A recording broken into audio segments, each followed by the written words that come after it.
ഇപ്പോ ഏഷ്യാനെറ്റ് കാണിച്ചുകൊണ്ടിരിക്കുന്ന എല്ലാ മാധ്യമങ്ങളിലും കാണിക്കുന്ന 2019 വരെ ഗോൾഡ് പ്ലേറ്റഡ് / ഗോൾഡ് ക്ലാഡഡ് എന്ന് ഹൈക്കോടതി പറയുന്ന കാര്യം കളവ് പോയിരിക്കുന്നു. യാതൊരു സംശയവും വേണ്ട.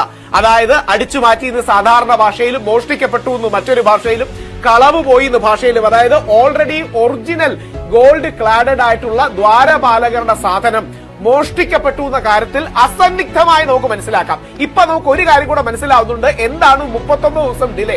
ഈ 39 ദിവസം കൊണ്ട് ഉണ്ണികൃഷ്ണൻ പോറ്റിയും അദ്ദേഹത്തെ പിന്തുടർച്ചിരുന്ന അല്ലെങ്കിൽ പിന്തുണച്ച ആൾക്കാരും ഈ 39 ദിവസം കൊണ്ട് വേറൊരു മോൾഡ് ഉണ്ടാക്കി, കോപ്പറിൽ വേറൊരു മോൾഡ് ഉണ്ടാക്കി.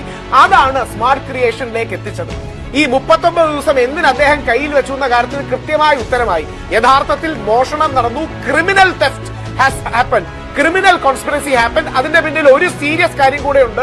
അത് ഉണ്ണികൃഷ്ണൻ പോറ്റിയിൽ മാത്രം ഒതുങ്ങുന്നില്ല എന്നുള്ളതിന്റെ കാരണം ദേവസ്വം ബോർഡിന്റെ ഉത്തരവിൽ ഇത് ചെമ്പ് അല്ലെങ്കിൽ കോപ്പറിന് എടുത്തെഴുതിയിട്ടുണ്ട്. അതായത് ദേവസ്വം ബോർഡിന്റെ ഉത്തരവിൽ ഇത് ചെമ്പ് പാളുകളാണെന്ന് എഴുതുമ്പോൾ ദേവസ്വം ബോർഡിലെ ആരെങ്കിലും ഉണ്ണികൃഷ്ണൻ പോറ്റിയും തമ്മിൽ ഒത്തുകളിച്ചു എന്ന കാര്യത്തിൽ സംശയം വേണ്ട. ഇത് പുറത്തുകൊണ്ടത് ഏഷ്യാനെറ്റ് കാര്യം നമ്മൾ സംശയിച്ചു. സ്മാർട്ട് ക്രിയേഷൻസ് ആണോ ഇനി വല്ലതും ചെയ്തത്? സ്മാർട്ട് ക്രിയേഷന് കിട്ടിയത് കോപ്പറിനുള്ള സാധനമാണ്. എന്നിട്ട് ഒരു കാര്യം കൂടെ നോക്കണം, ഇവിടുത്തെ തിരുവാഭരണം കമ്മീഷണറെ അടക്കം ആ സ്മാർട്ട് ക്രിയേഷൻസിലേക്ക് അയച്ചു. അദ്ദേഹത്തിന് ഈ ചെമ്പ് മാത്രമേ കണ്ടുള്ളൂ.